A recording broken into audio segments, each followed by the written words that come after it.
Alors, nous sommes vraiment proches à la fin.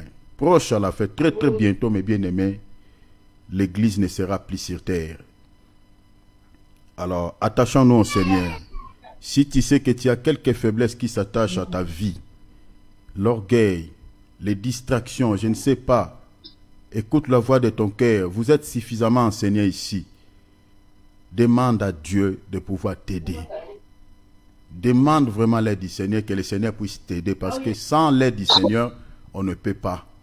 Personne ne peut vaincre les péchés, personne ne peut marcher dans la sanctification sans l'appui du Saint-Esprit.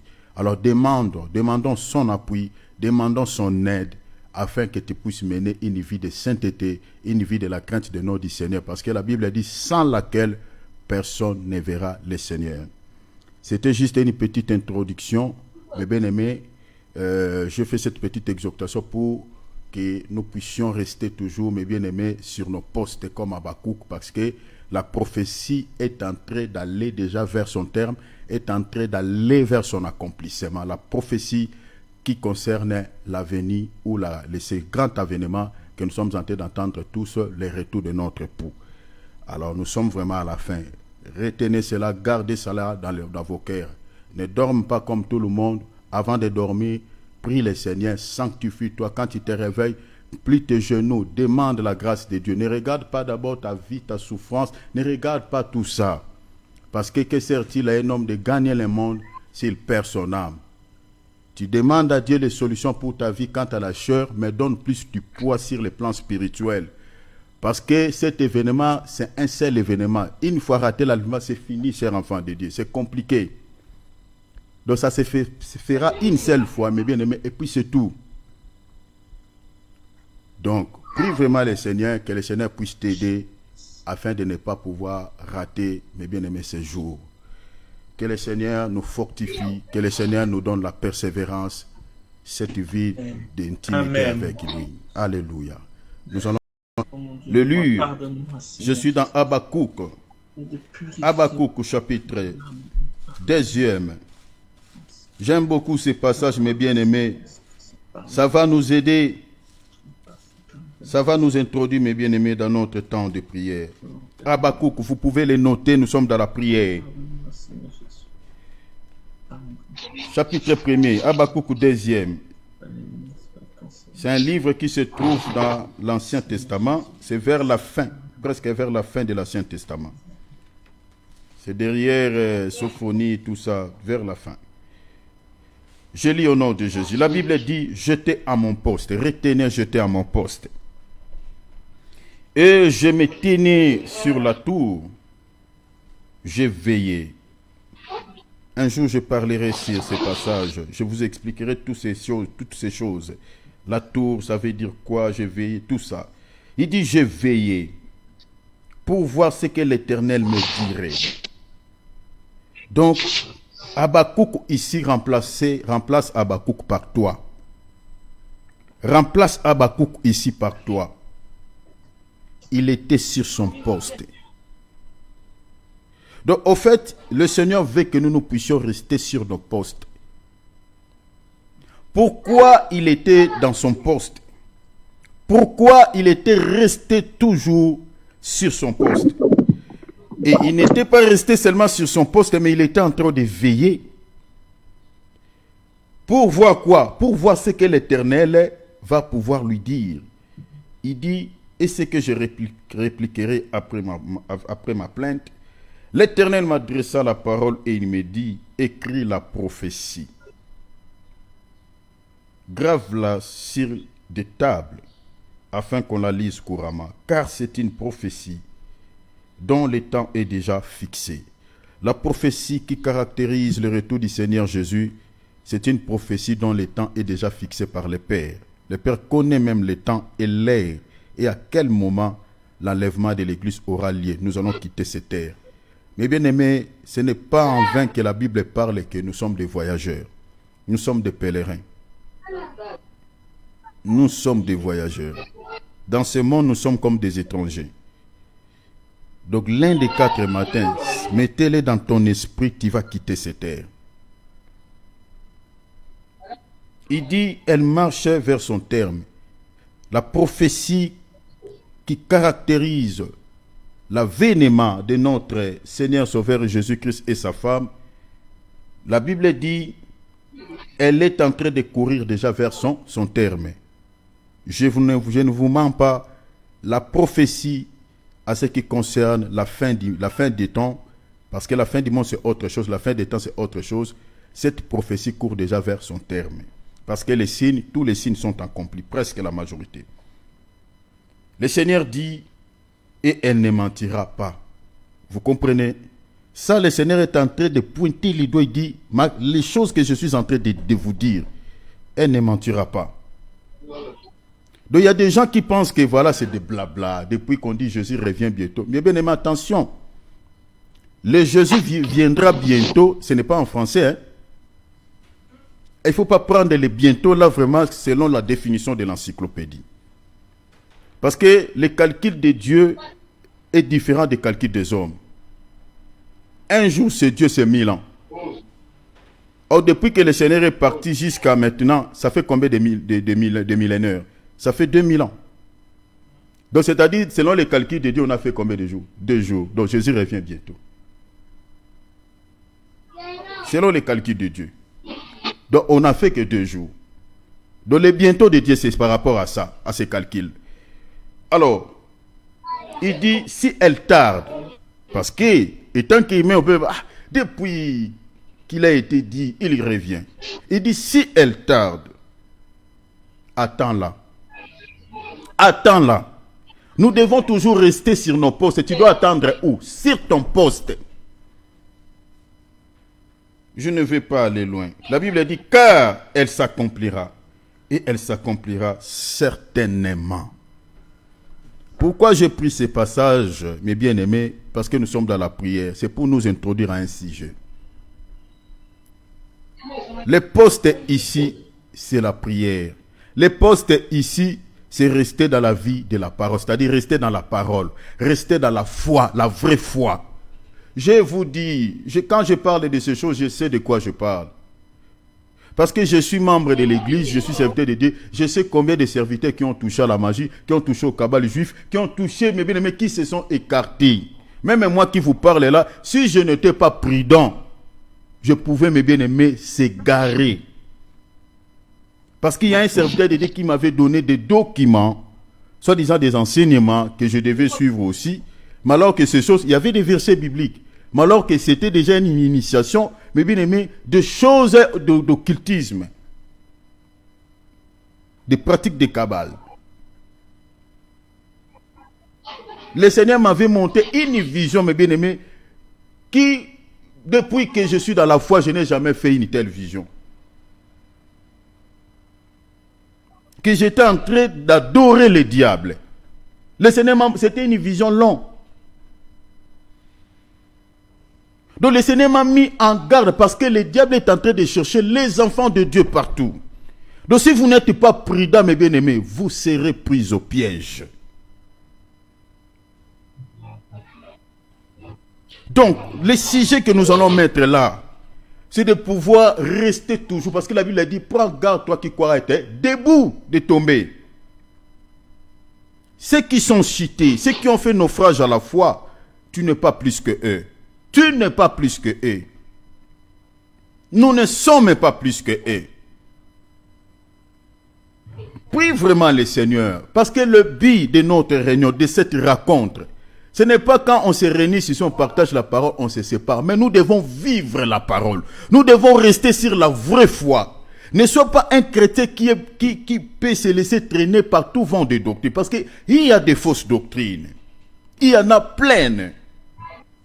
Alors prie le Seigneur, dis avec tout ton cœur, Seigneur, aidez-moi de rester dans la vraie foi, dans la vraie parole, que je reste toujours à tes pieds comme un mari. Écoutez la bonne parole, donne-moi la vie d'intimité avec toi, Seigneur. Présente-lui tes faiblesses. Si tu n'as pas la force de lire la parole ou de rester longtemps dans la présence, mes chers enfants de Dieu, tu peux rester longtemps dans la présence de Dieu sans demander des choses matérielles. Tu restes seulement, tu adores, tu pries, tu chantes et tu dis Seigneur, aujourd'hui je vais prendre mon temps avec toi. La gloire de Dieu descendra peut régler même toutes tes situations. Alors demandez-lui, Seigneur, je vais rester sur mon poste. Rester dans la vraie foi, rester dans la parole, rester dans la prière, rester dans la sainteté. C'est ça le poste. Restez là, Seigneur. Parce que quand cette prophétie s'accomplira, mes bien-aimés, il faut que tu te retrouves sur ton poste. Si tu ne te retrouves pas sur ton poste, mes bien-aimés, tu rateras l'enlèvement. Et ce qui va se passer après l'enlèvement, mes bien-aimés, n'a jamais eu lieu et n'aura jamais eu lieu. Des choses horribles, horribles, que le monde n'a jamais connues. Alors nous allons tous se présenter devant le Père. Qu'il nous fasse grâce de demeurer dans sa foi, de nous donner toujours un esprit humble, d'écouter la parole, d'aimer sa parole. Prions, demandons de l'aide. Alléluia, alléluia, alléluia. Mon Père, témoignage vivant. Intitulé 4 clés indispensables pour qu'une prière soit efficace. Hier, on avait vu tous ensemble ici que la clé que nous détenons, cette clé n'est rien d'autre que l'autorité ou le pouvoir que Jésus-Christ nous a donné par son nom. En fait, le nom de Jésus est une clé. Selon les Écritures, selon plusieurs passages comme on avait vu ici, j'aurais du mal à retourner un peu en arrière parce que je cours avec le temps. Donc on a vu que le Seigneur il a dit aux disciples, je vous ai donné le pouvoir dont le Seigneur faisait mention. Il était question de son nom, le nom qu'il leur avait donné quand il partait en mission, quand il partait pour aller faire l'évangélisation.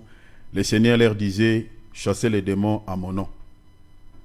Et en allant, ils ont prié pour les malades, ils ont prié pour quelques cas de gens qui étaient possédés par des démons. Les apôtres étaient retournés en train de chanter avec réjouissance. Ils ont dit au Seigneur, Maître, les esprits nous sont soumis en ton nom. Et le Seigneur dit, voilà, je vous ai donné le pouvoir. Donc nous avons compris que le nom de Jésus, c'est un pouvoir. Beaucoup de chrétiens, peu de chrétiens le savent. Et pour cela, nous disons toujours, quand on lit la Bible, cher enfant de Dieu, il faut veiller sur les mots. Il faut lire avec esprit. Ils sont en train de dire, les esprits nous sont soumis, mais le Seigneur dit, mais c'est ça le pouvoir que je vous ai donné. C'est ça, en fait, ce que le Seigneur voulait leur dire. Donc, le nom de Jésus, c'est un pouvoir. C'est vraiment un pouvoir, mais il faut savoir utiliser ce pouvoir. Il faut savoir utiliser cette clé. Il y a beaucoup qui ont le pouvoir, certains parents qui ont le pouvoir, et tant que parent, il a le pouvoir, mais sa maison est tentée d'être détruite par les gens. Et voilà, il y a des gens qui sèment beaucoup de soucis dans sa famille, mais un père est là, le père est en train de regarder tout ce qui se passe, toutes les bêtises qui se passent au sein de sa famille. Il n'exerce pas son pouvoir et la maison, sa famille est tentée d'être détruite par les gens ou soit par l'ennemi. Mais un bon papa, quand il voit qu'il y a les ennemis qui se sont infestés dans sa famille, le parent va se lever, le père va se lever, il dira, il mettra hors d'état de nuire tous ses ennemis qui viennent détruire sa famille. Parce que, étant que père, un père est un chef, déclare la Bible. Un père est un chef de la famille. Or, qui dit chef, c'est-à-dire tu as le pouvoir. Mais si tu ne sais pas exercer ton pouvoir, les gens peuvent venir et détruire ton foyer. Il y a beaucoup de dirigeants, de nos dirigeants, ceux qui dirigent nos pays, qui ont reçu le pouvoir de pouvoir exercer sur nous, exercer cette autorité sur nous, exercer le pouvoir sur le peuple, mais il y a des autorités qui se laissent traîner par le peuple, qui se laissent diriger par le peuple, par le vent de ce monde, qui n'exercent pas en réalité leur autorité, leur pouvoir. Il y a bien des pays qui vivent dans des désordres. Pourquoi? Parce que vous ne sentez pas vraiment les gens qui sont censés de pouvoir vous diriger, d'exercer leur autorité ou leur pouvoir sur vous, et le pays est en train d'être ruiné. Si vous allez dans certains pays, les banditismes, n'en parlons pas. Il y a l'absence totale des autorités. il y a beaucoup de soucis dans certains pays où vous ne sentez pas vraiment la présence des autorités. Donc, qui dit autorité, c'est-à-dire l'autorité doit exercer son pouvoir sur le peuple, sécuriser le peuple. C'est-à-dire, s'il y a les bandits qui viennent pour pouvoir détruire le peuple, les autorités, les gouvernements, ils vont maintenant exercer leur pouvoir, exercer leur autorité pour pouvoir mettre hors d'état de nuire les ennemis.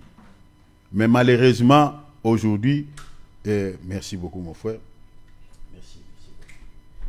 Merci beaucoup. Malheureusement, beaucoup de nos autorités n'exercent pas leur pouvoir sur le peuple et le peuple est en train d'être malmené, d'être violenté par des bandits. Donc, sur le plan spirituel, nous les chrétiens, nous avons reçu aussi le pouvoir. Mais si tu ne sais pas utiliser ce pouvoir que le Seigneur t'a donné, tu continueras toujours à pleurer, tu continueras toujours à chercher des miracles ça et là. Vous pouvez aussi aller dans une autre église, chercher la délivrance. Vous êtes délivré, mais si toi-même tu ne sais pas protéger ta délivrance, exercer le pouvoir que le Seigneur t'a donné, les esprits qui sont sortis rentreront. C'est pour cela que beaucoup remettent en question la délivrance qu'il avait reçue peut-être par l'imposition des mains d'un serviteur de Dieu. Il dit, mais je t'ai délivré, mais comment, après quelque temps, le souci est revenu? Le Seigneur Jésus a dit, après avoir guéri les gens, il dit, ne pêche plus. De peur qu'il t'arrive le pur. Il essaie de mettre en garde. J'avais prié pour une sœur ici. J'étais son nom, le frère Cyril connaît la sœur. Elle était guérie miraculeusement d'un souci qui a daté longtemps. Elle a pris des médicaments, rien n'est marché. Mais par la prière qu'on avait faite avec mon frère, la sœur était guérie.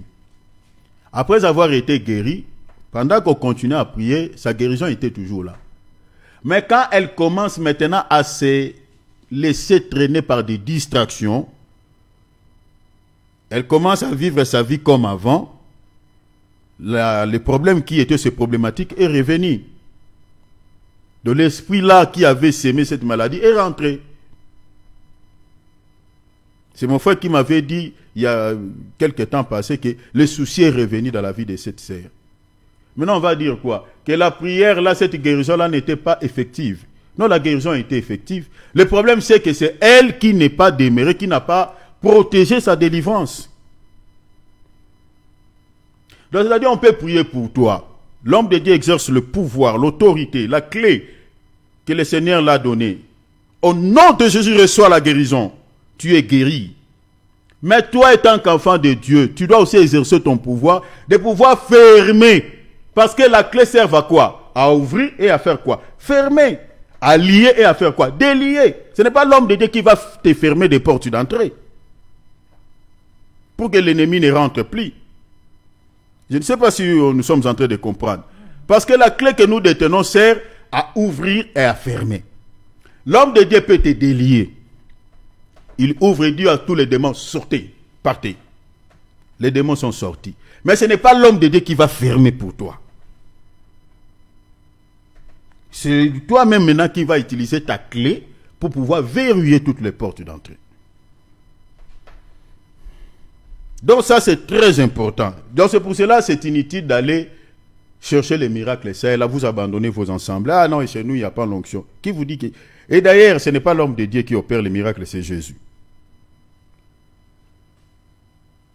Il n'y a aucun serviteur de Dieu qui détient, je ne sais pas, une clé pour accomplir tout le temps les miracles. En tout cas, je ne sais pas. Mais moi, tout ce que je sais,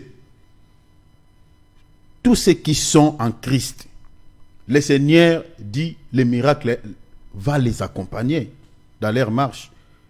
Les miracles peuvent accompagner tous les chrétiens, tous ceux qui ont cru au Seigneur. Ce n'est pas d'aller chercher les miracles. C'est-à-dire, si tu crois, tu sais que tu as Jésus, les miracles vont t'accompagner. Prie seulement, utilise seulement la clé que tu as, qui est le nom de Jésus. Il y a plusieurs manières d'utiliser les clés, j'avais expliqué ça hier. Dans des disciplines, dans des jeûnes, dans des prières. Maintenant, je toucherai d'autres aspects. Je crois, ici, je parlerai quand je toucherai les 4 clés. Alors, on avait parlé et nous avons vu que la Bible dit Dieu a donné à son Fils les noms qui est supérieur à tous les autres noms. Donc, on a vu les disciples dire en ton nom les esprits nous sont soumis. C'est pour cela, chers enfants de Dieu. Vous savez, quand Dieu déclare une chose, mes bien-aimés, ce n'est pas de la blague. Donc, c'est-à-dire, il a donné à son Fils la supérieure. Même Satan.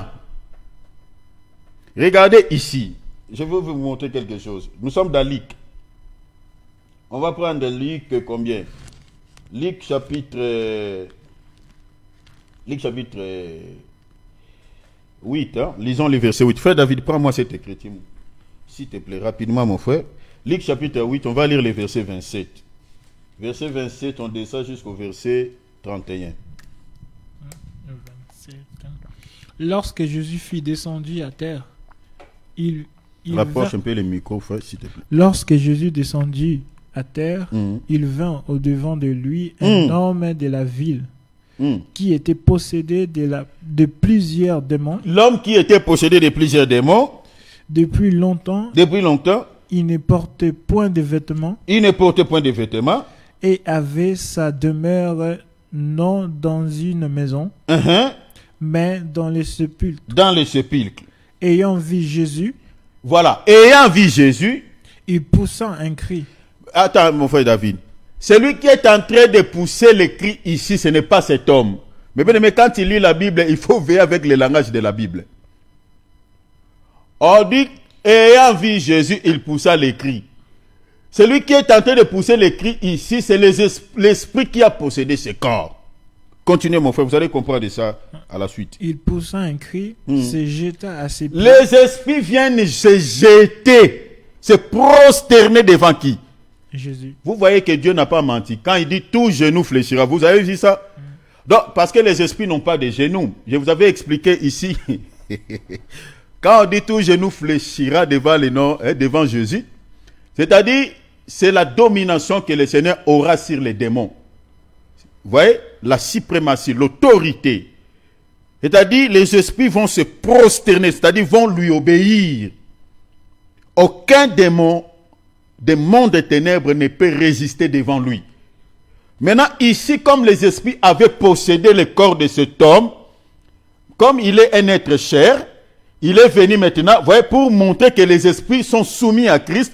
Cet homme physiquement, il s'est fait quoi? Il s'est prosterné, il s'est mis à genoux devant le Seigneur. En réalité, ce n'était pas cet homme. C'était les esprits qui reconnaissaient que Jésus est le Seigneur de tout esprit, parce qu'il est esprit. Alléluia. Cher enfant de Dieu, dans la spiritualité, il faut entrer des fois dans certaines dimensions. Les dieux que nous prions là, des fois les gens ils ont peur de Satan, mais nous oublions que Jésus aussi c'est l'esprit. Maintenant, entre l'esprit de Satan comme esprit et Jésus comme esprit, qui est l'esprit puissant? C'est pour ça les gens, en tout cas, ça me fait des fois rire les enfants de Dieu qui ont peur des démons, qui ont peur des diables. Jésus aussi est esprit. Regardez ici les démons. Et puis ce n'était pas un seul démon. Hein. La Bible dit légion. Donc ici on est en train d'utiliser les langages, je crois, purement les langages romains. Parce que dans l'armée romaine, une légion comptait au moins 6000 militaires. Donc cet homme, on suppose qu'il était possédé de 5000 à 6000 démons. Alors tous ces démons viennent se prosterner devant qui? Devant un seul esprit qui est Jésus. Parce que vous savez, dans la spiritualité, je crois un jour si Dieu nous fait grâce, on parlera sur des classes des démons, des classes des anges, pardon.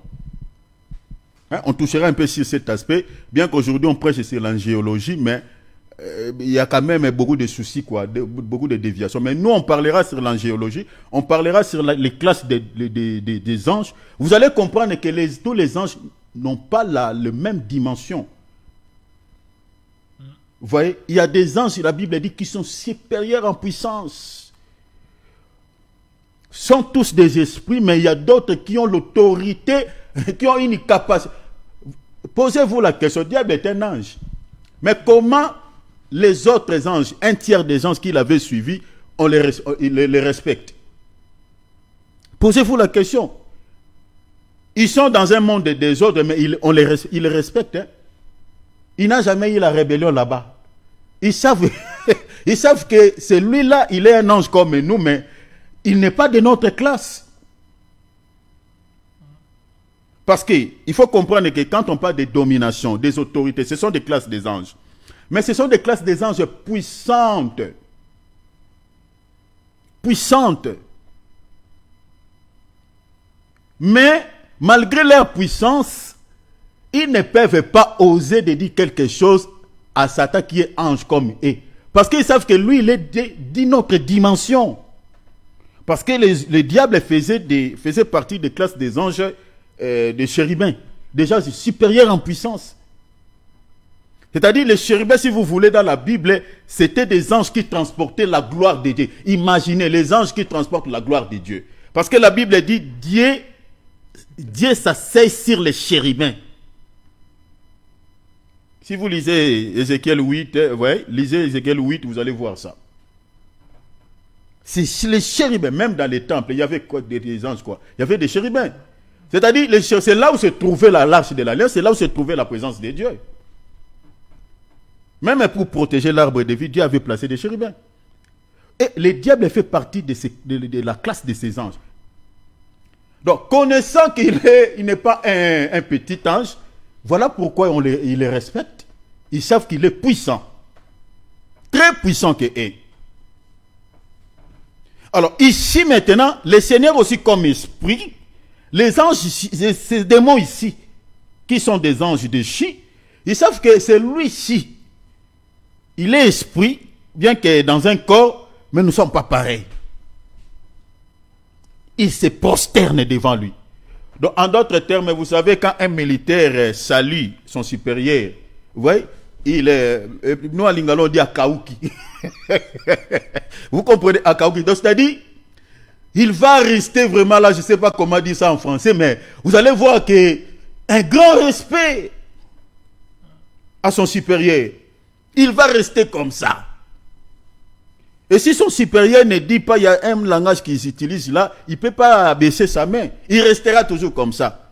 Et jusqu'à lui, le supérieur va lui dire un mot, voilà. Il va faire un geste, je ne sais pas, j'avais vu ça, mais je ne sais pas ce qui se passe en réalité. Mais il va lui dire de pouvoir baisser sa main. Ainsi, lui, il va passer. Et dans le monde des esprits, c'est ça ce qui se passe aussi. Il y a les hiérarchies. Ils viennent se prosterner devant le Seigneur.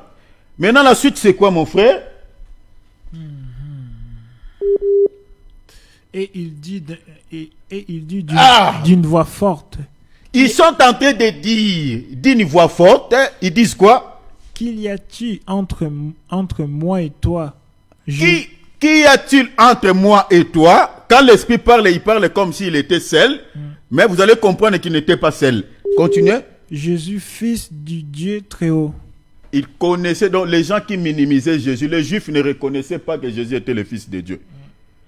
Tout le problème que Jésus avait fait aux Juifs, parce qu'il avait dit ouvertement que je suis le Fils de Dieu. C'est ça le grand péché que le Seigneur avait commis au sein des enfants d'Israël. Parce que pour eux, quand quelqu'un dit que je suis Fils de Dieu, c'est qu'il est Dieu. Donc ils ont dit que ça c'est le blasphème. S'il y a blasphème.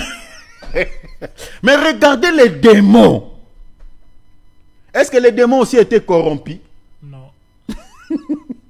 Les démons reconnaissent que celui-ci, il est fils de Dieu.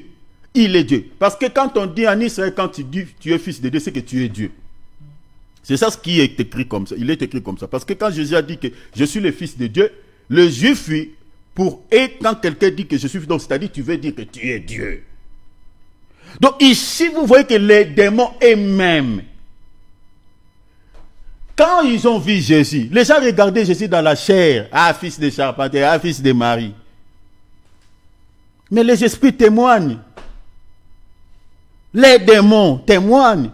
Qui était Jésus? Fils de Dieu, c'est-à-dire Dieu. Qu'y a-t-il entre nous et toi? Continue, mon frère. Je t'en supplie. Hey! Vous voyez la domination. Quand on dit tout genou fléchira. Vous voyez l'autorité, la domination que j'ai. Alléluia, alléluia. Chers enfants de Dieu, soyons fiers d'appartenir à Jésus-Christ. Amen. Soyons fiers d'appartenir. Parce que nous appartenons. Regardez ici. Je ne sais pas les démons qui compliquent ta vie. Mais fais seulement allégeance à ton maître. Au Seigneur de tout esprit. Hein? Fais seulement allégeance. Cherchez-lui seulement de tout ton cœur. Et tu le verras. Regarde comment ils sont tentés de supplier. Supplier Jésus. Ils disent quoi, mon frère? Je t'en supplie, ne me tourmente pas. Hey! Donc, c'est-à-dire, Jésus a la possibilité de faire quoi? De tourmenter les démons. Donc, vous voyez, quand on cite le nom de Jésus, on dit au nom de... Vous savez, quand on prie ici physiquement, je prie vraiment que le Seigneur puisse donner les dons de révélation ici. Je prie le Seigneur. Parce que je sais que Dieu fera grâce. Il y a certaines personnes qui verront même, voilà, pendant qu'on prie, le Seigneur fera de sorte que d'autres personnes parmi nous ici reçoivent des visions. Voyez comment les esprits, mes bien-aimés, quand on invoque le nom de Jésus, se dispersent. Parce que dans les dons de discernement des esprits, il y a ça. Donc tu peux voir les démons, comment est-ce qu'ils sont en train de fuir, de partir. Vous voyez? Continuez, mon frère. Car Jésus commandait à l'esprit impur de sortir de cet homme.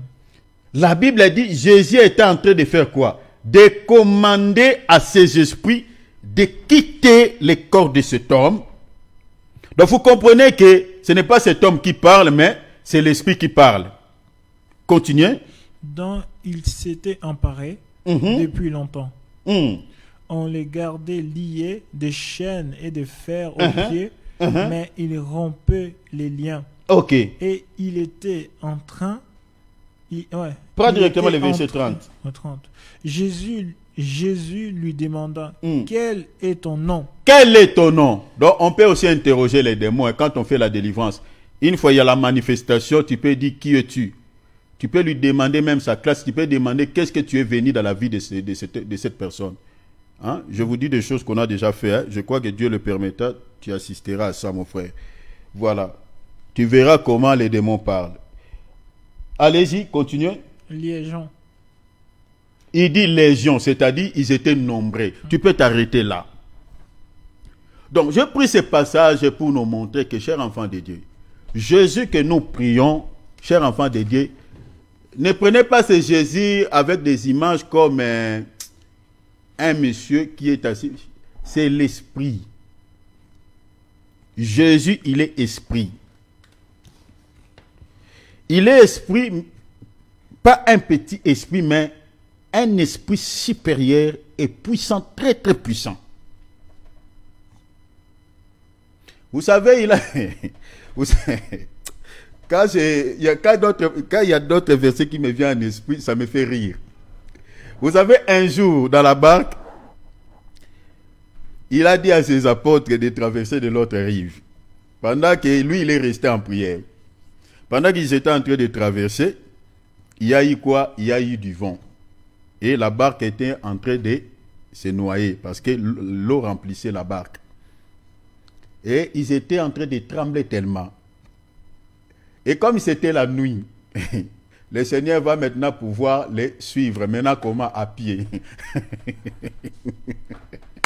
Le Seigneur était en train de marcher sur l'eau, le pied, à pied, mes bien-aimés. Vous savez pourquoi le Seigneur marchait sur l'eau? C'est pour attester que l'esprit qui se mouvait au-dessus des eaux dans Genèse chapitre 1, c'était bel et bien moi. Parce que ce qui peut se mouver sur l'eau, c'est l'esprit. Parce qu'en chair comme ça, tu ne peux pas marcher sur l'eau quand même. Ça ne se fait pas. Donc Jésus, pour attester qu'il était esprit qui se mouvait au-dessus des eaux, voilà pourquoi il était en train de marcher quoi? Sur l'eau. Ce n'était plus la chair. Maintenant, les apôtres, quand ils ont vu, là, comme c'était la nuit et l'obscurité, mais bien aimé, vous savez que nous sommes des humains. Hein? La peur, c'est un sentiment qui est dans le sang de l'homme. Quand ils ont vu Jésus de loin, vu qu'ils étaient déjà en train de périr, vu qu'il y avait un fort vent, il y avait la tempête, il y avait des flots, des vagues, et la barque était en train de se noyer, ils disent aïe, aïe, aïe, aïe, aïe, aïe. Donc forcément, c'est lui qui veut nous faire noyer ici. C'est l'image que nous sommes en train de voir là dans l'obscurité. Donc ils ont vu une image, ils ont crié, ah, fantôme. Alors il était le sauveur. Mais regardez, quand Jésus est entré dans la barque, il a parlé à la tempête, il a parlé au vent, il a parlé aux vagues. Et la Bible dit, il y a eu un silence sur la mer. Donc tout est devenu calme. Quand il a parlé seulement, tout est redevenu, mes bien-aimés, à l'état initial, avant leur départ. Ils étaient dans les stupéfactions. Ils se sont dit, waouh! Regardez déjà, ils vivent avec Jésus, mais ils se sont dit, qui est celui-ci? Même les vents lui obéissent.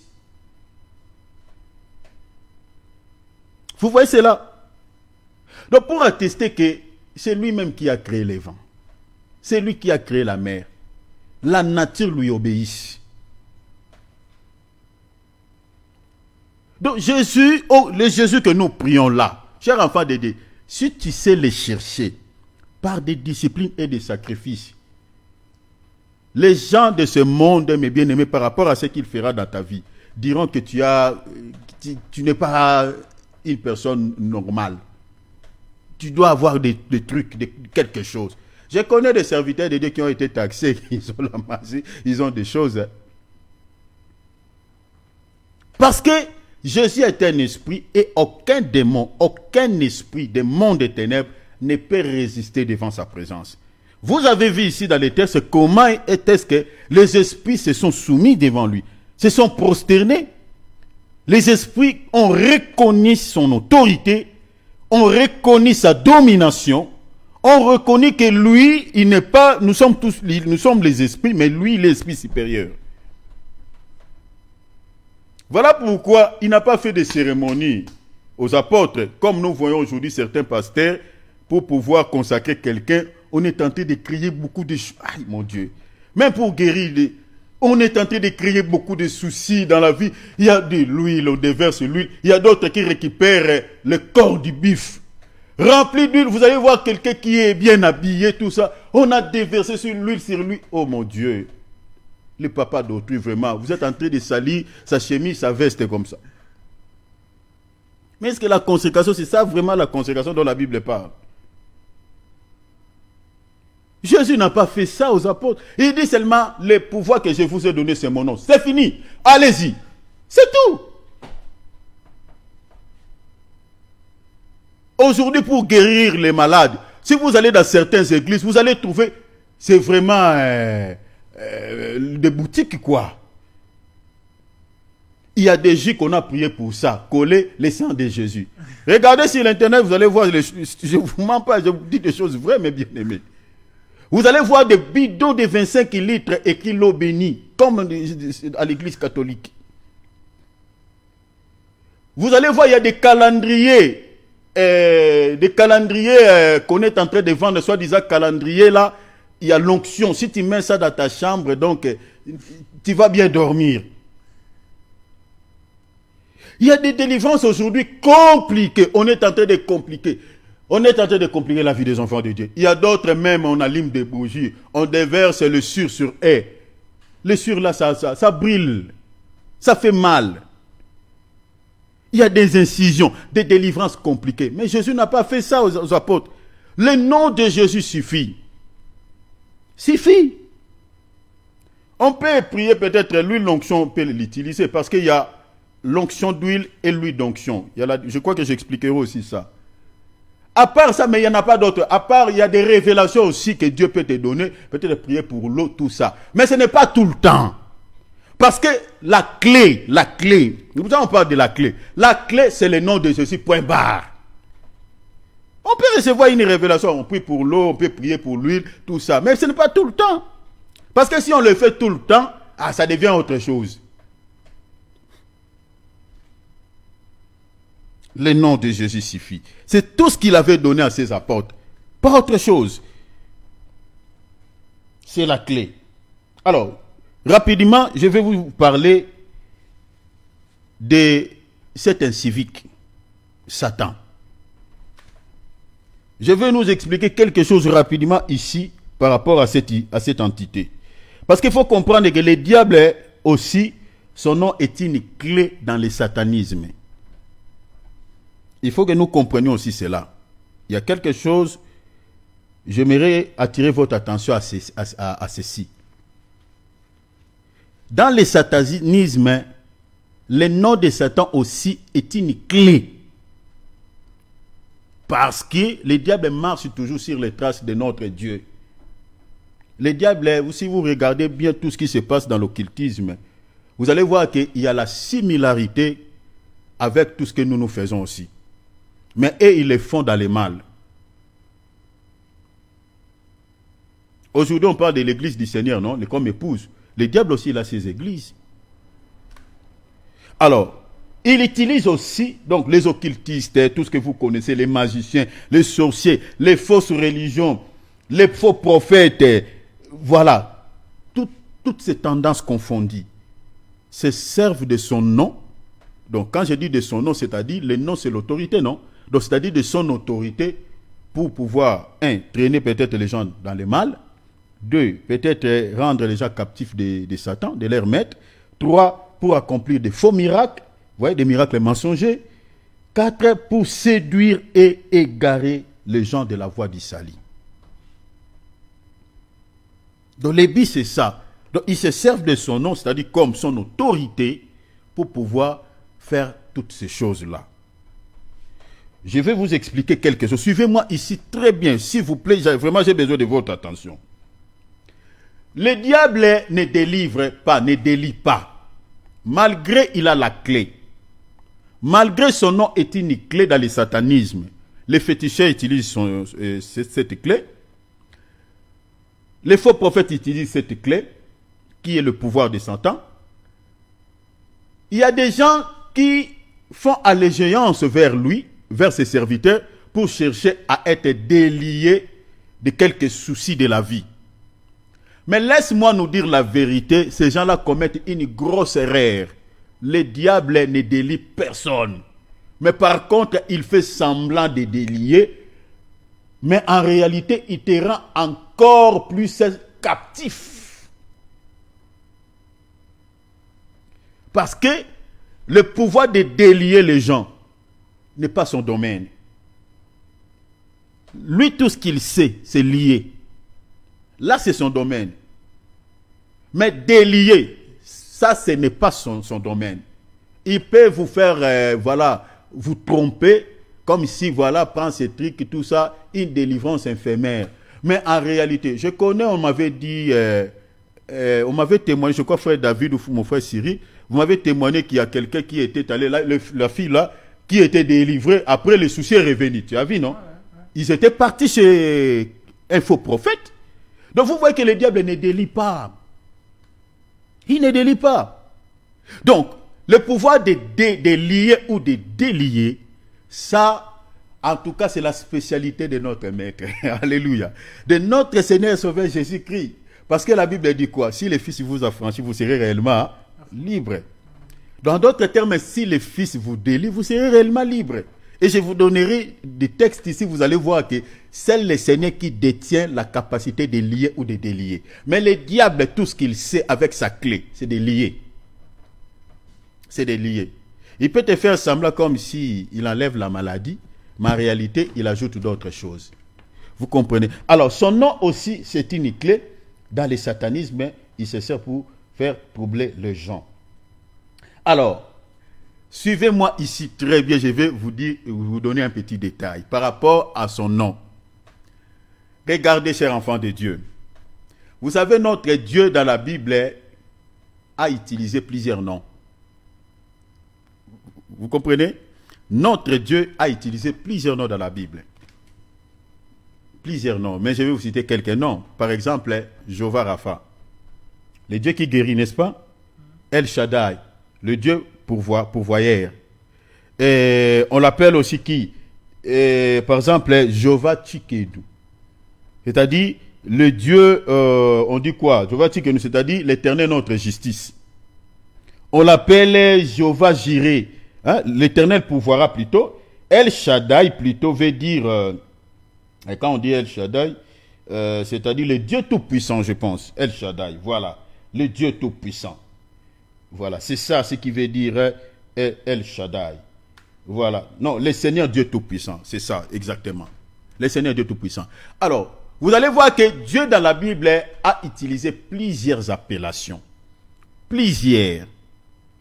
Les diables étant qu'imitateurs, comme les diables aiment toujours marcher sur les traces de notre Dieu, les diables aussi, il a fait copie-coller, il utilise aussi plusieurs noms. Toutes les divinités que vous voyez dans ce monde, qui portent des noms, en réalité, c'est le nom de Satan. Donc, quand vous attendez Bouddha, vous voyez, en réalité, Bouddha, c'est Satan.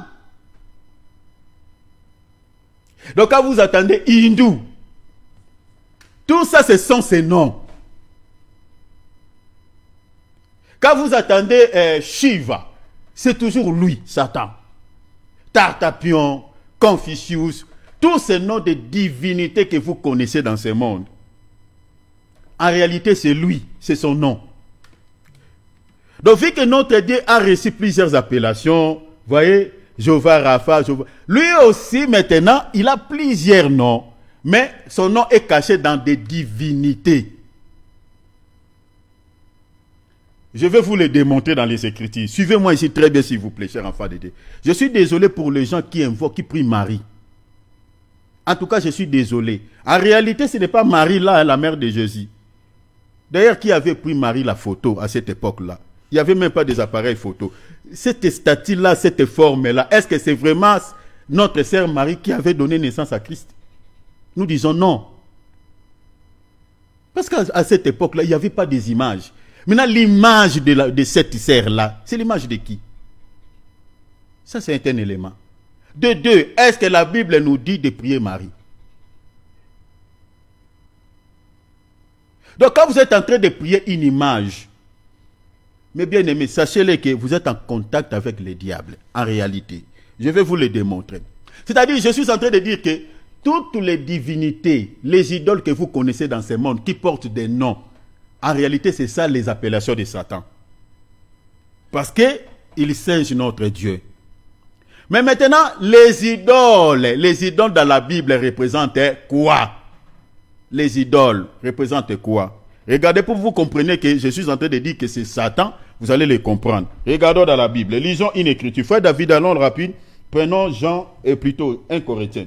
Rapidement, mon cher frère, 1 Corinthiens. Chapitre 10e, on va lire les versets 19 et 20. Allons là-bas. Vous allez comprendre que toutes ces divinités, ces idoles, Bouddha, hindou, tout ça, les gens qui invoquent, qui se prosternent devant ces idoles, en réalité, ils se prosternent devant Satan. Donc ce sont les appellations, les noms de Satan, mais dans de différentes formes. Allez-y, mon frère. Que dis-je donc? Que dis-je donc?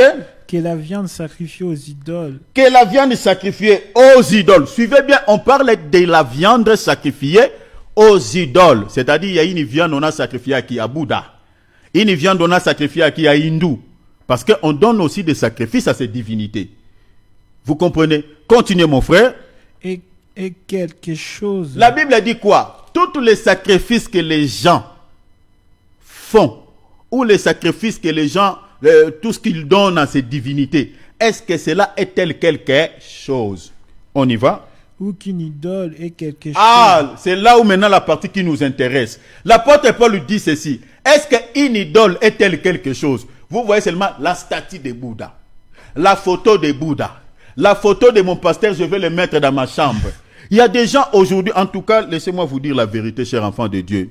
Il y a des enfants de Dieu qui commencent à aller trop loin de ce qui est écrit. La Bible dit, n'allez pas au-delà de ce qui est écrit. Est-ce que la Bible nous recommande telle de pouvoir récupérer les photos de... Même si ton pasteur, il a une onction, je ne sais pas, qui coule comme la salive. Est-ce que la Bible dit de récupérer sa photo, de mettre ça dans ta chambre? Il y a des témoignages comme ça. Il y a une femme qui témoigne. Hey, mon enfant était malade. Hey, pendant que j'étais en train de trembler, j'avais pas l'argent. J'ai pris seulement la photo de Daddy. J'ai placé sur mon enfant. Et la fièvre est partie.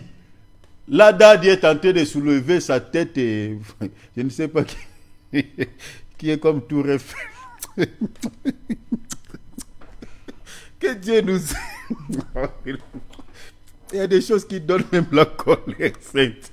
Et là, Daddy, il est dans la joie parce qu'on a pris sa photo, on a placé sur l'enfant et l'enfant était guéri. Donc, vous voyez que Jésus n'est pour rien dans tout ce qui se passe dans cette assemblée. La gloire ne revient pas à Jésus. Donc, la gloire, c'est à Daddy. Parce que c'est sa photo qui a guéri l'enfant. Donc, toutes ces choses-là, mes bien-aimés, le Seigneur ne veut pas. Et le Seigneur est dans la colère par rapport à tout ça. Donc si vous faites de telles choses, vous êtes dans l'idolâtrie en réalité. En réalité, ce n'est pas la photo de Daddy. C'est le diable qui a fait semblant de guérir votre enfant. L'apôtre dit ici, est-ce qu'une idole est-elle quelque chose? Remplacez maintenant toutes les idoles que nous connaissons dans ce monde par ces versets. Est-ce que Bouddha est quelque chose? Hindou est quelque chose? Shiva est quelque chose? La Bible dit nullement. Maintenant, c'est quoi? Continuez, mon frère. J'ai dit que c'est qu'on sacrifie. Rapproche le micro. J'ai dit que c'est qu'on sacrifie. Ah! On dit quoi? L'apôtre dit, les sacrifices qu'ils ont donnés aux idoles, à Bouddha, Mahomet, tous les idoles que nous connaissons, les sacrifices qu'on leur donne, on dit quoi? On les sacrifie à des démons. Ah, vous voyez cela? Donc, on les sacrifie à des démons, en d'autres termes, à Satan. C'est pour cela que je vous ai dit que le diable aussi, dans ce monde, utilise les appellations, mais ces appellations se cachent derrière quoi? Derrière les divinités. Donc, en réalité, les gens qui se prosternent devant les idoles, ils adorent Satan. Quand vous voyez, ah non, et ils sont des bouddhistes, ils n'ont rien à voir avec des hindous. Ah, et ils sont, des Shiva, ils n'ont rien à voir avec, les Tartampions. En réalité, et tous, ils adorent un seul maître. Parce qu'une idole n'est pas quelque chose, la Bible dit quoi? Une idole est un démon. En d'autres termes, dans d'autres traductions, je crois que c'est Satan. Vous voyez cela? C'est ça. Donc, j'ai pris cette écriture pour vous attester que, en réalité, les noms de Satan, aujourd'hui, c'est tous les noms de divinités que nous connaissons dans ce monde. C'est ça, les noms de Satan. Alors, les gens qui se procèdent devant ces idoles, ils sont directement en communion avec lui. Ils sont directement en alliance avec lui. En accord avec lui. Donc, ils contractent directement les diables. Et des idolâtres n'hériteront pas le royaume des cieux. Je suis désolé de le dire. Parce qu'une personne qui se prosterne devant une idole, en tout cas, il est en abomination devant le Seigneur. Mais ces choses dans la Bible, vous allez les voir. Les gens utilisent les noms de Satan pour avoir... Prenons par exemple, si vous lisez dans Ézéchiel 8, vous allez voir ici, même dans la Bible, les gens utilisaient les noms de Satan. Hein? Une idole qui s'appelait Tammuz. Donc Tammuz, là, c'est une idole de la fertilité. En réalité, les gens qui l'invoquaient, ils étaient en faire allégeance à Satan, comme je viens de vous dire. Dans Ézéchiel 8, versets 14 à 15, vous allez voir, la Bible dit, les femmes étaient assises dans les temples, en train d'invoquer Tammuz. Si vous regardez, par exemple, quand Jésus était en train de réaliser le miracle, vous allez voir que on disait à Jésus quoi? Il est en train de chasser les démons par Belzéboul. Donc les gens de cette époque savaient qu'on peut aussi chasser les démons par Belzéboul. En réalité, ce que les gens voyaient comme la délivrance, en réalité, ce n'était pas la délivrance, parce que la Bible dit que ce sont des délivrances mensongères, ce sont des miracles mensongers que le diable accorde. Or, Belzéboul, en hébreu, je crois, ou en grec, si je ne m'abuse, ce nom explique Baal-Zéboub. Donc c'est le nom, il y a le nom de Baal à l'intérieur. C'est Baal Zeboub. Vous voyez, si vous lisez dans Matthieu 12, regardons, on dit, on lui amena alors un possédé. Je suis dans le verset 22, Matthieu 12, 22. Je suis dans la traduction Campo, 1923. On dit, on lui amena, regardez ici, vous allez comprendre que Belzéboul, ici, c'est Satan. Parce que je suis en train de vous expliquer que toutes les idoles qui portent des différents noms, en réalité, c'est le nom de Satan, mais dans des différentes appellations. Comme il marche sur les traces de notre Dieu. Regardez, ici, je vais lire des traductions différentes. Je suis dans Campo 1923. On dit, on l'emmena à Jésus, un possédé aveugle et muet, et il les guérit. De sorte que les muets parlaient et voyaient. Verset 24. Mais les pharisiens entendant cela, dirent, ils chassent les démons par Belzéboul, chef des démons. Mais regardez dans la traduction Parole de vie, on dit, cet homme ne chasse les esprits mauvais qu'avec le pouvoir de Satan, qui est leur chef. Donc Belzéboul, en réalité, c'est Satan. Vous comprenez? Mais si vous regardez, par exemple, sur les réseaux sociaux, sur Internet, vous allez voir que vous allez regarder l'idole de Belzéboul, vous allez penser que ce n'est pas le diable, c'est quelque autre chose. Mais en réalité, c'est lui. Si vous regardez dans 1 Roi chapitre 18, verset 24, vous lisez jusqu'au verset 26, vous allez voir que la confrontation que Élie le Tishbite avait eue avec les prophètes de Baal, 450 prophètes de Baal, vous allez voir que les prophètes de Baal, ils invoquaient le nom de Baal. Or, Belzéboul, c'est Baal, en hébreu veut dire Baal-Zéboub. Or, Baal-Zéboub, c'est ça ce que la traduction Parole de vie dit Satan. Donc, ici, dans 1 Roi chapitre 18, verset 24, les faux prophètes, regardez, soulignez, je parle des faux prophètes. En tout cas, j'aimerais qu'on lise cela. Rapidement, je prends 1 Roi chapitre 18, verset 24. Puis, invoquez le nom de votre Dieu. Et moi, j'invoquerai le nom de l'Éternel. Donc, il était question d'évoquer les noms. Le nom au pluriel. Donc, Élie, qui était serviteur du Dieu Tout-Puissant, doit invoquer le nom de qui? Le nom de l'Éternel. Parce qu'on parle du nom ici. Comme une clé. Maintenant, les prophètes de Baal vont aussi invoquer le nom de leur maître, qui était leur clé. C'est pour ça que je vous ai dit que le nom de Satan aussi est une clé pour les faux prophètes, les occultistes, les sorciers. Vous comprenez? Donc ici, les 450 prophètes de Baal, ils se servent des noms de qui? De Baal, qui n'est rien d'autre que Satan. Parce que Baal, c'est Baal-Zéboub, qui est Belzéboul. En réalité, c'est Satan. Donc il devait maintenant invoquer son nom pour pouvoir faire quoi? Pour pouvoir confronter Élie. Mais regardez, le texte dit, invoquez le nom, et moi j'invoquerai le nom de l'Éternel. Le Dieu qui répondra par le feu, c'est celui-là qui sera Dieu. Et tous les peuples répondit en disant, c'est bien. Le verset 25. Élie dit aux prophètes de Baal, en réalité les prophètes de qui? De Satan. Il dit, choisissez parmi vous l'un des taureaux, préparez-les, les premiers, car vous êtes plus nombreux. Invoquez le nom de votre Dieu, qui n'est rien d'autre que Baal. Donc, vous comprenez que la guerre, c'était la guerre des noms de Dieu. C'est pour ça que je vous ai dit, chers enfants de Dieu, attention avec les noms que nous utilisons.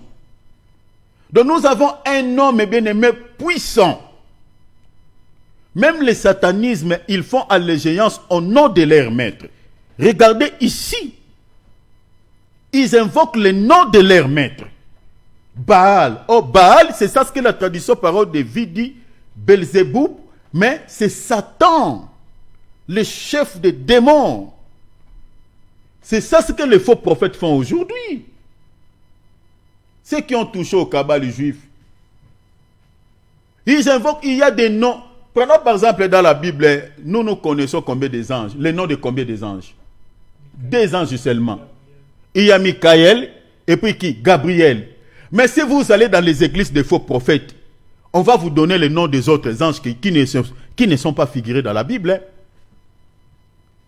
Vous allez entendre le nom d'un ange comme par exemple Raphaël. Ça c'est dans l'église catholique, la Bible des catholiques. Raphaël. Mais dans la Bible qui contient 66 livres, le nom de Raphaël n'existait pas. Et ils ont ajouté Raphaël. De deux, il y a d'autres même, le nom des autres anges que j'avais entendu dans la bouche d'un faux prophète et que j'étais son nom ici, pour que notre vidéo ne soit pas censurée. Il était en train de dire que non, il y a un ange au nom de Haoua qui lui était à Paris. Haoua, le nom d'un ange. Frère, dans la Bible, c'est où? Vous allez entendre les noms des anges comme, par exemple, il y a plusieurs noms. Maintenant, tous ces noms des anges-là, dans la Bible, n'existent pas. Ils ont pris ça où? En réalité, ce sont des anges déchus, des démons. Dans la Bible, Dieu ne nous a donné que les noms des deux anges. Michael et Gabriel. Donc, ici, vous voyez qu'ils sont en train d'appeler, faire allégeance au nom de Baal, qui est Satan, pour pouvoir les secourir.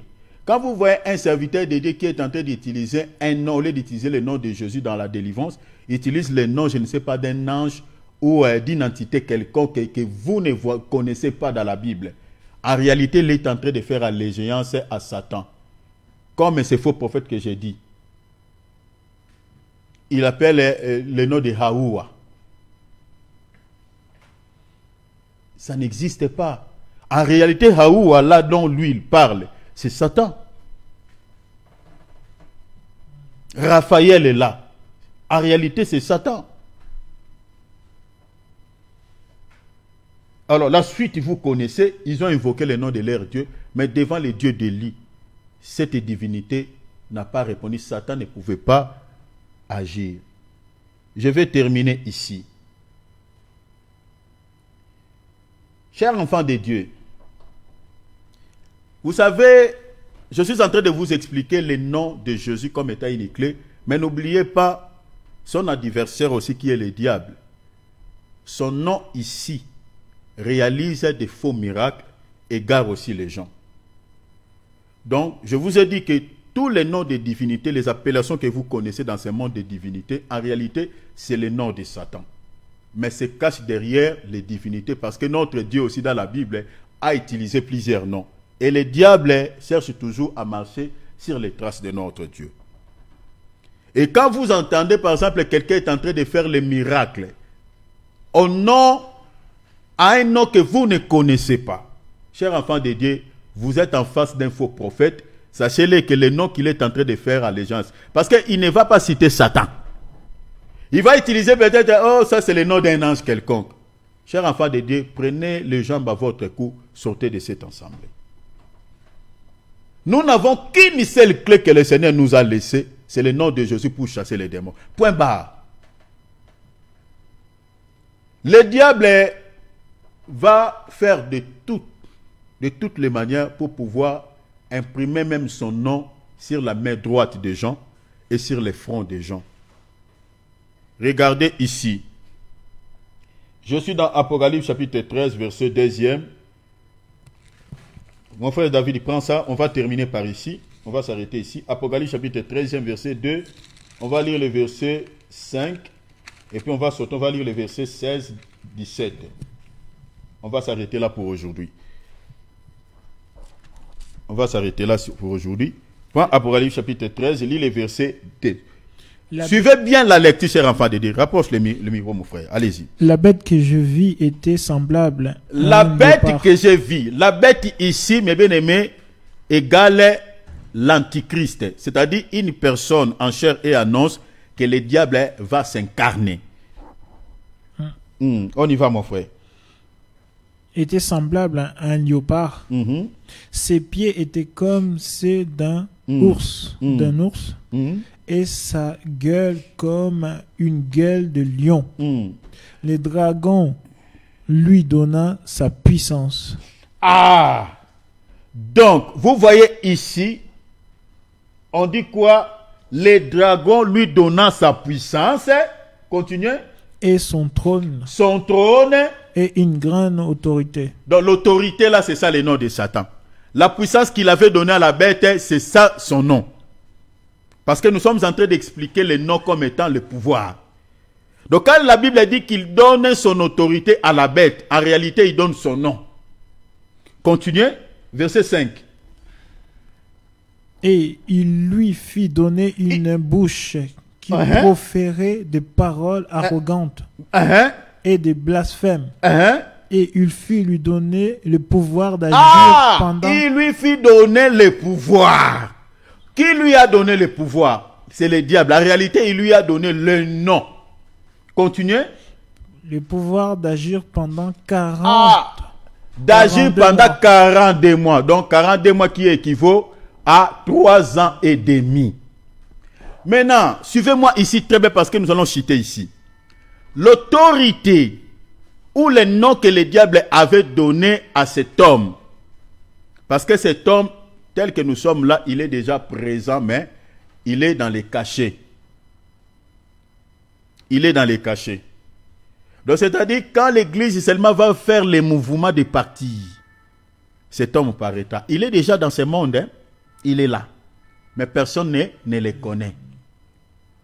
Cet homme-là, c'est une personne en chair et en os. Il est né d'une femme, comme tout enfant. Mais il sera possédé. C'est comme Christ. C'est pour cela qu'on l'appelle faux Messie. C'est comme Jésus était né d'une femme, en chair et en os. Mais l'esprit qui était en Christ, ce n'était pas l'esprit qui est comme toi et moi. C'était la plénitude de la divinité de qui? De Dieu selon la Bible. C'était le Dieu mais incarné dans un corps.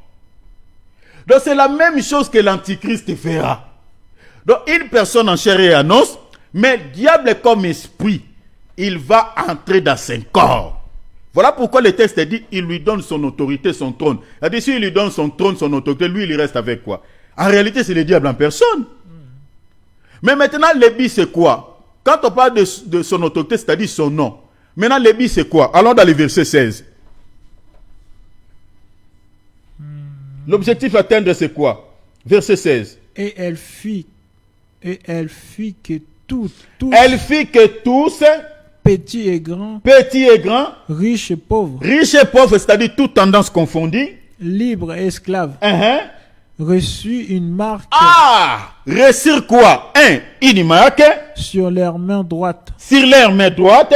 Ou sur leur front. Ou sur leur front. Retenez cela. Ils reçurent la marque sur où?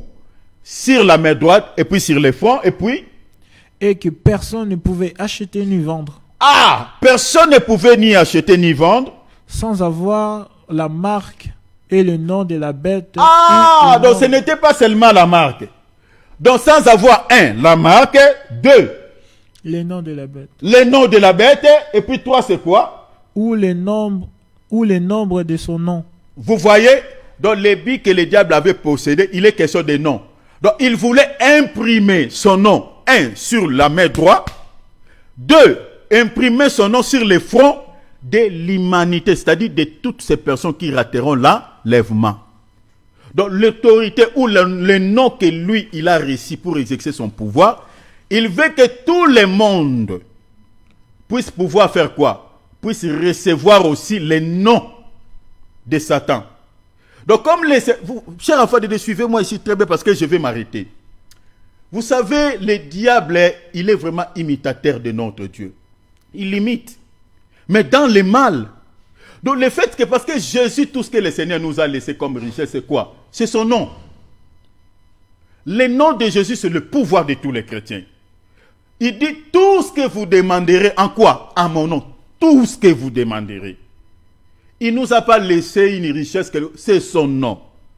Maintenant, le diable, quand l'église partira à l'enlèvement, parce que ce que le diable est en train de faire aujourd'hui, il veut aussi imprimer son nom dans la vie de toutes ces personnes qui ne connaissent pas Christ. Mais maintenant, quand l'église va décoller, va partir en enlèvement, c'est ça ce que le diable fera maintenant, mes bien-aimés, dans ce monde. C'est-à-dire, toutes ces personnes, c'est-à-dire qui rateront l'enlèvement, le diable imposera son nom à l'humanité tout entière, comme Christ a fait à l'église. Maintenant, son nom sera imprimé où? sur la main droite et puis sur les fronts. Est-ce que le diable le fait par hasard? Il a imité aussi notre Dieu. Parce que le Seigneur, pour nous marquer le sceau, il a imprimé aussi sa parole où? Sur la main droite et puis sur les fronts. Je vous donnerai l'écriture tout à l'heure. Donc ici, le diable fait la même chose que notre Dieu. Maintenant, les noms qu'il va imprimer ici, c'est-à-dire vous n'aurez pas l'accès à quoi que ce soit. Vous ne pouvez pas travailler, vous ne pouvez pas vendre, vous ne pouvez pas manger si vous n'avez pas, un, sa marque, deux, le nom de la bête, trois, le nombre de son nom sur la main droite ou sur les fronts.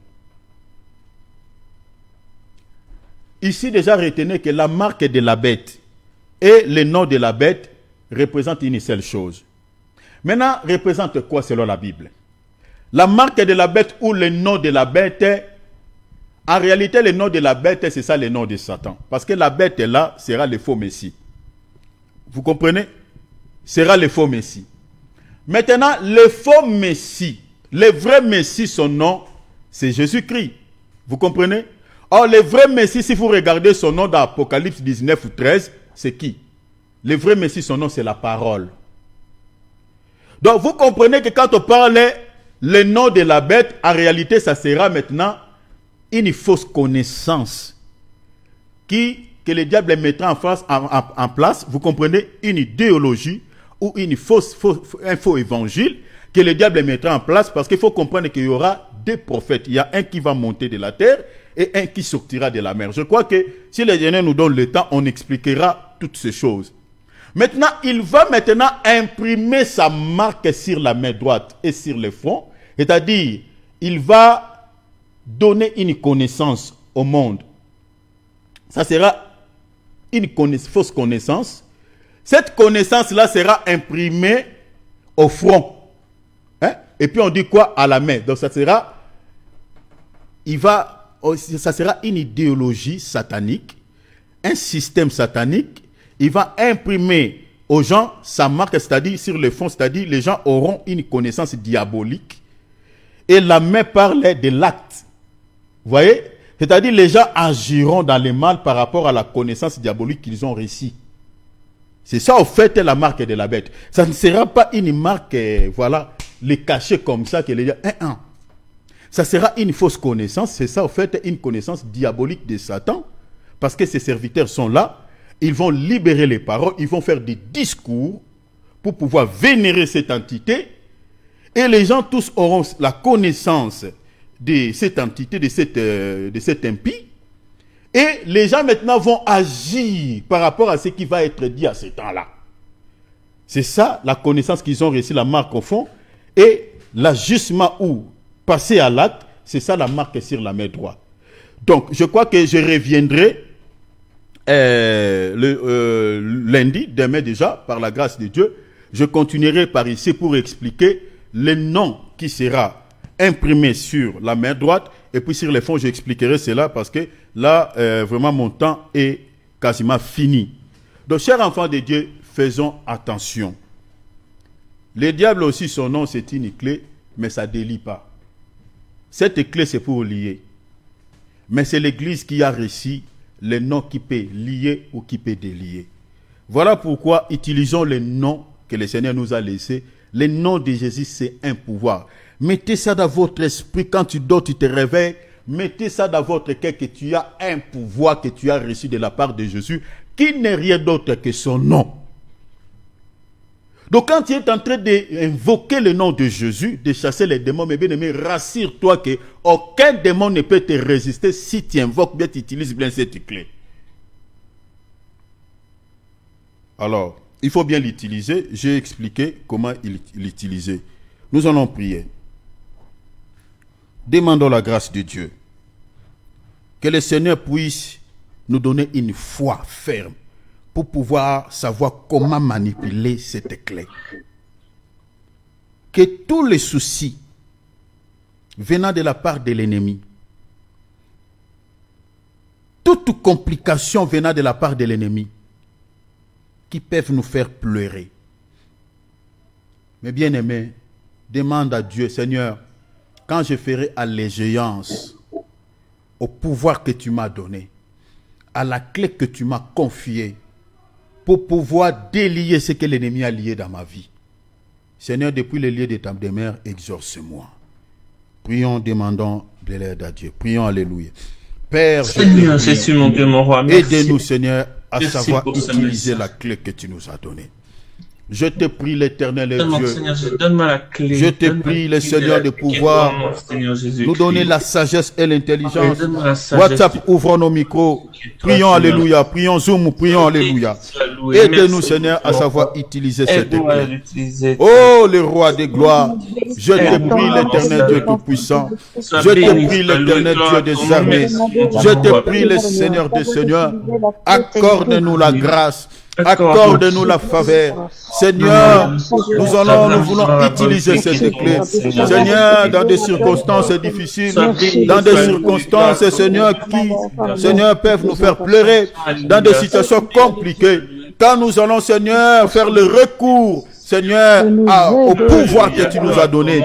Seigneur, à cette clé que tu nous as confiée. Seigneur, que tout ce que l'ennemi a lié soit délié. Et que depuis le lieu de ta demeure, écoute nos prières, exauce-nous.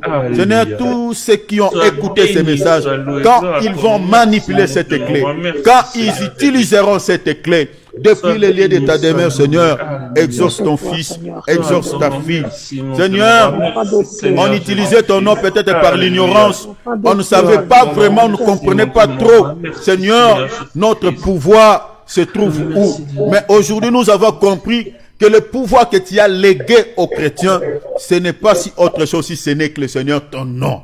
Parce que tu l'as dit dans la parole, le nom, mon nom, le nom que je vous ai donné, c'est ça votre pouvoir. C'est ça le pouvoir que vous pouvez exercer pour pouvoir mettre hors d'état de nuire tous les démons. Seigneur, nous avons compris aujourd'hui. Seigneur, permets à ce que, Seigneur, tous tes enfants qui ont écouté ces messages, quand ils vont invoquer le nom que tu nous as laissé, ton nom, Seigneur, dans la prière, Père, nous voulons que ce nom puisse mettre hors d'état de nuire tous nos ennemis et qu'en ton nom, Seigneur, nous recevions des délivrances, Seigneur, dans tous les soucis qui nous accablent. Je te loue, je te bénis. Sois béni, sois richement béni, notre Dieu. Alléluia. Restons tranquilles, je vais clôturer. Merci, mon vrai Dieu. Que Amen. toute la gloire et l'honneur te reviennent, Père. Je fais ma part. Seigneur, là où je n'ai pas bien parlé, je te prie de pouvoir arranger et d'expliquer encore, Seigneur, plus avec beaucoup d'éclairage à tes fils et à tes filles. Père, je te prie. Peut-être il y a beaucoup parmi nous qui utilisaient cette clé par ignorance, ne sachant pas que ça, c'est tout un pouvoir que le Seigneur, le Maître, nous a laissé. Mais aujourd'hui, à la lumière des Écritures, nous avons compris que, Seigneur, ton nom est une clé puissante que nous pouvons utiliser pour pouvoir, Seigneur, mettre hors d'état de nuire, Seigneur, l'ennemi. Parce que tu as dit, le pouvoir que je vous ai donné, c'est sur le serpent. C'est sur les autorités, les dominations, sur le scorpion, sur toute la puissance de l'ennemi. Et rien ne pourra vous nuire. Je prie, Père, ton fils, ta fille, qui ont suivi, Seigneur, cette exhortation, quand ils vont, Seigneur, cette fois-là, utiliser cette clé dans la prière, Père, exorce-le depuis les lieux d'état des mers. Quand nous allons être, Seigneur, accablés par les forces du mal, nous serons attaqués par l'ennemi, notre Père. Quand nous allons faire allégeance à ce pouvoir, Seigneur, que l'ennemi s'éloigne de nos vies au nom de Jésus. Oh Seigneur, dans des jeûnes et des prières, dans des disciplines, quand nous allons le faire, nous allons utiliser ces clés. Seigneur, nous voulons voir la puissance de ces clés se manifester, de cette clé se manifester, et Seigneur, nous libérer de tout souci que l'ennemi nous impose. Je te loue, je te bénis. À toi l'honneur, la gloire, la grandeur et la puissance au siècle des siècles. Donne-nous toujours la force de continuer à te servir. Amen. Si tu tardes à venir, Seigneur, préserve-nous de tout mal. Garde tes enfants, garde-nous en ton nom. Dans les noms précieux du Seigneur Jésus-Christ que nous avons ainsi prié. Acclamons le Seigneur. Alléluia. Voilà, chers enfants de Dieu, nous sommes arrivés à la fin. Un petit communiqué. Nous commençons notre programme de jeûne déjà ce soir. Donc, tous ceux qui veulent se joindre à nous, que se joindre à nous à ce programme, donc vous pouvez le faire. Donc, les 24 heures, tu peux commencer à n'importe quelle heure. Tu peux le commencer à 19h, à 20h, tout ça, mais tu finisses aussi à l'heure que tu avais commencé. Donc, comme par exemple, nous allons commencer soit à 20h ou 21h, et nous allons finir aussi à 21h, soit à 22h ou 23h, nous allons finir à 7h. Si tu n'arrives pas à jeûner, à faire le jeûne complet, tu peux faire même partiellement. Donc, voilà, même la moitié, soit de 6h même, je ne sais pas, 12h, 14h, 15h, tu finis. Mais à condition que le jeûne que tu vas faire, tu prends aussi le temps de prier. Parce que jeûne sans prière, c'est un jeûne forcé. Voilà, les jeûnes nous donnent la force et ça change beaucoup de choses. Voilà, saluons-nous les uns les autres, on s'arrête ici. Babette, Dieu te bénisse. Nicole, Dieu te bénisse. L'homme de Dieu, Alex. Je n'entends pas ta voix, l'homme de Dieu, je ne sais pas pourquoi. Donc, oui, Dieu te bénisse. Patrick, Dieu te bénisse. Merci, mon frère Philippe. Maman Nancy, Maman Jolie, Dieu vous bénisse. Tous qui nous suivent au travers nos différents... Sois béni aussi. Sois béni, mon frère Alex. Sois béni. Babylonette et puis cher Alex. Sois béni, mon frère Patrick. Amen. Soyez béni, soyez Amen, béni. Patrick. Merci beaucoup, Patrick. Dieu te bénisse. Soyez béni. Sois béni, ma sœur Brigitte. Dieu te bénisse. Amen. Amen.